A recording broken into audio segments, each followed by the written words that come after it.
Mga katrops, welcome back ulit kayo sa aking channel Sports React PH at ngayon na ay pag-uusapan natin ang balitang nanghihina nga daw ang San Antonio Spurs kapag naglalaro sa kanila si Victor Wembanyama.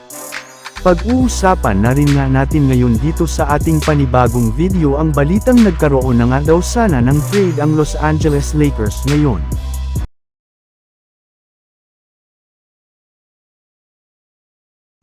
Naputol na nga mga katrops, ang losing streak ng San Antonio Spurs matapos ang kanilang pagkapanalo kahapon sa kanilang game laban sa Oklahoma City Thunder. Bagamat man nga isang legit na contender ang kanilang nakalaban ay nagawa nga nila ito na patobo nang wala ang kanilang main superstar na si Victor Wembanyama sa pangunguna lamang nina Keldon Johnson na gumawa ng 22 points off the bench at si Harrison Barnes na nagtala ng 20 points.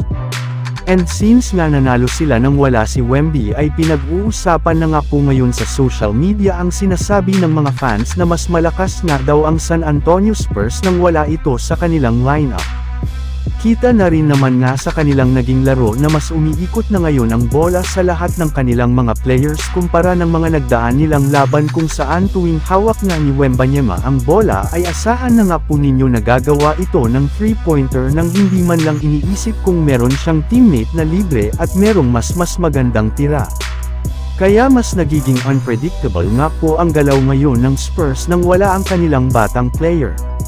Samantala pumunta naman tayo sa ating sunod na pag-uusapan ngayon sa balitang nagkaroon na nga daw sana ng trade ang Los Angeles Lakers ngayon.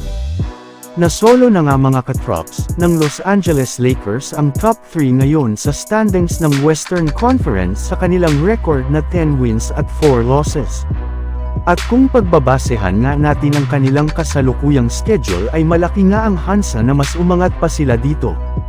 Subalit, sa kabilangan ng pagiging competitive na nila ngayong season ay Gene Ostoperon nga ng kanilang general manager na si Rob Pelinka na simula na ang pakikipag-trade talk sa front office ng ibang mga kupunan upang mapalakas pa nilang lalo ang kanilang lineup. At isa nga sa mga una nilang kinausap dito ay ang Utah Jazz na pumayag na rin naman nga sana na i-offer sa kanila si Walker Kessler basta't kapalit lamang nito si D'Angelo Russell at isang future first round pick. Ngunit agad rin naman nga ditong tumanggi si Rob Pelinka dahil alam nga po na malulugi ang Lakers sa ganitong klaseng trade. Medyo maganda na rin naman nga ang performance ngayon ni D'Angelo Russell off the bench at hindi rin naman nga nila sasayangin ang kanilang first round pick para lamang sa isang role player gaya ni Walker Kessler na limitado lamang ang maiaambag sa Los Angeles Lakers.